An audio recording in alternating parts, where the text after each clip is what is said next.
परिसरातील ताज्या घडामोडी YouTube वर पाहण्यासाठी सबस्क्राइब करा। तसेच नव्या व्हिडिओची नोटिफिकेशन मिळवण्यासाठी बेल आयकॉनवर क्लिक करा आणि रहा अपडेट। वरिष्ठ सभागृहामध्ये अशा पद्धतीची शिवी देण्याचा पद्धत नाही आहे, पण दानवेजींनी ही शिवी देणं म्हणजे मला तरी असं वाटतं की हा सभागृहाचा अपमान आहे।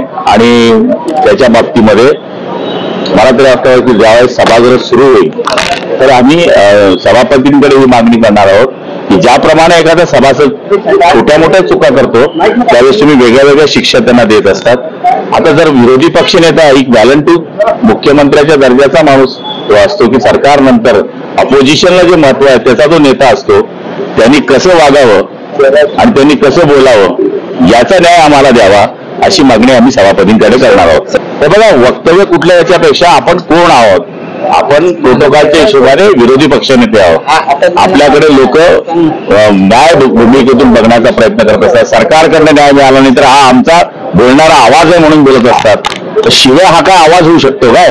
मला तरी असं वाटतं की ही लाखोली त्यांनी जी वाहिलेली आहे त्याला आम्ही येणाऱ्या उद्याच्या सत्रामध्ये ती लाखोली त्यांना कशी परत करता येईल याचा प्रयत्न करतो। गदारोळ होत असतात, आपसात वाद होत असतात, हे सभागृहात सुरू असतं, पण शिवी देणं मला तरी असं वाटतं ही बाब चुकीची। आता आम्ही पण 20-22 वर्षापासून सभागृहामध्ये आहोत, पण अशा पद्धतीच्या शिव्या देण्याचा प्रकार कधी बघण्याला मिळाला नाही।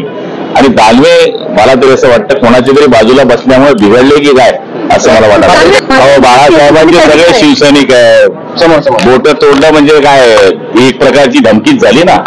आपण धमकी देणारे नाहीये, उलट कोणी धमकी देत असेल तर त्या लोकांना न्याय मिळवून देणारे लोक आहोत। त्यामुळे सभागृहामध्ये धमकी हा विषय चालत नाही। इथे 288 आमदार जे निवडून येतात ते काही टाळ्या वाजून किंवा नाटक करून निवडून येत नाही, तेही त्याच पद्धतीचे असतात। इथे नौटंकी चालत नाही।